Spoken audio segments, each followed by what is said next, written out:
Assalamualaikum, apa khabar semua? Bertemu kita lagi dalam sesi Sembang OBE. Dalam CAP, kita telah membahagikan kepada 6 jenis penilaian. Yang pertama kita namakan group project, yang kedua individu project, yang ketiga tugasan, yang keempat praktikal atau lab, dan yang kelima adalah test atau quiz, dan yang keenam adalah peperiksaan akhir. Kita rasa 6 ini sudah merangkumi segala bentuk penilaian yang biasa kita buat. Ya, apa beza antara projek dan tugasan? Projek adalah sesuatu yang markahnya besar. Setugasan biasanya lebih kecil. Mungkin projek bernilai 40 markah. Ya, tugasan mungkin 20 atau 10 markah sahaja dan kecil-kecil. Kemudian biasanya projek ini kita buat berkumpulan. Kerana dalam berkumpulan ini banyak PLO yang boleh diuji. Seperti interpersonal, seperti leadership, entrepreneur dan etik contohnya pun kita boleh uji senang dengan berkumpulan. Tetapi individu ada terbatasnya. Ya, mungkin seperti kalau communication mungkin kita boleh buat secara individu. Kalau kita nak cuma uji dalam bentuk presentation misalnya, ataupun personal skill, boleh jadi individu project.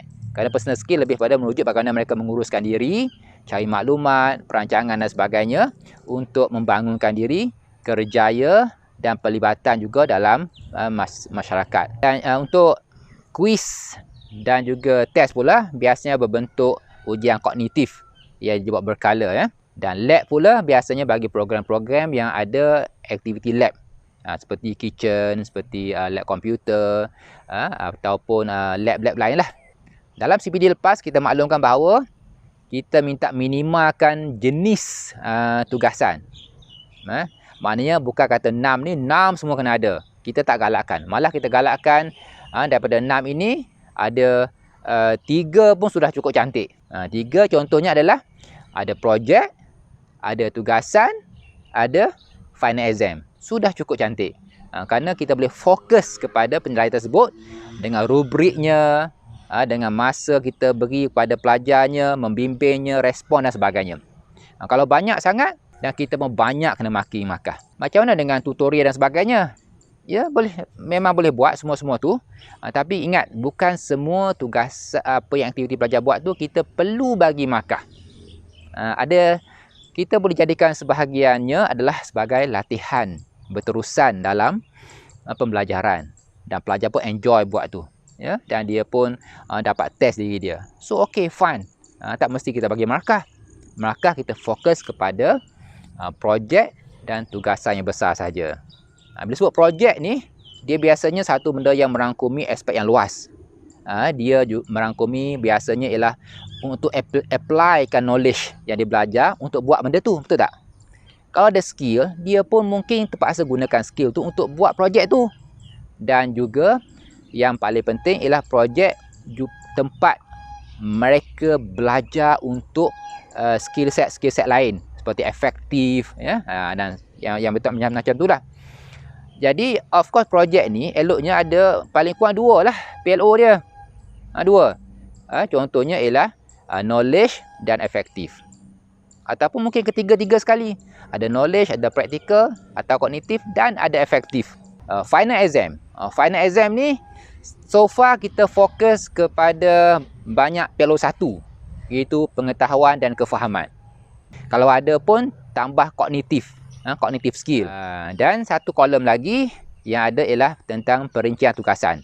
Kita nyatakan secara ringkas apa yang pelajar buat, apa yang kena buat, dan kita kaitkan dengan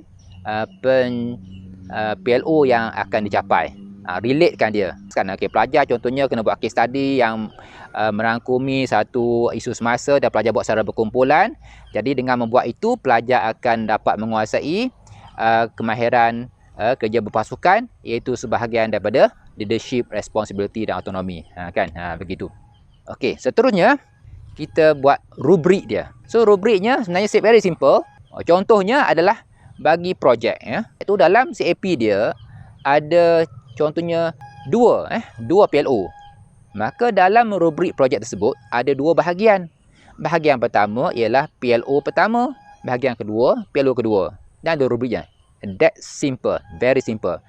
Seterusnya, kita terjemahkan lagi markah ni untuk key in dalam Excel. Dalam Excel sheet. Dan Excel sheet kali ni, dia lebih komprehensif, detail. Kemudian, kolom-kolomnya tu bergantung pada bilangan markah-markah yang ada dalam CAP tadi. Okay, contohnya, kita kata projek, ada 2 PLO. Maka kita dalam Excel tu, kita tengok kolom pertama, projek A. Kolom kedua, projek B. Maksudnya projek A itu adalah projek untuk PLO bahagian A dan projek PLO bahagian B. Ataupun projek bahagian 1, projek bahagian 2 terpulang. Tapi kena ada 2 kolom. Kerana kita akan key in markah daripada projek itu dalam 2 kolom. Ini asas.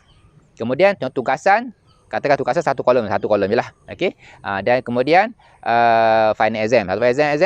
Kalau 1 kolom, 1 kolom. Tapi kalau final exam kita ada pecahan, seperti ada untuk pengetahuan dan ada cognitive skill, maka kita kena pecahkan final exam pun pada 2. Seterusnya ialah kolom PLO yang berkenaan. Jadi kita tulis CLO 1, PLO 1 contohnya. Kemudian kolom seterusnya CLO 2, PLO 3 katakan. Kemudian CLO 3, PLO 8 katakan. Dan kita tunjukkan bagaimanakah kolom ni mendapat markah-markah daripada kolom-kolom depan. Jadi sekarang ni ternampak ada orang buat warna sebagainya. Tapi kita boleh nyatakan kat bawah boleh tentang dia punya nota. Okey, PLO 1, CLO 1, PLO 1 ni dapat daripada mana? Sama dengan projek A campur dengan final contohnya. Tiga-tiga ni tally asasnya sudah ada, sudah lengkap untuk kita mulakan semester ini dan kita gelarkan sebagai Cybernetic OBE Apprentice. Sekian, terima kasih.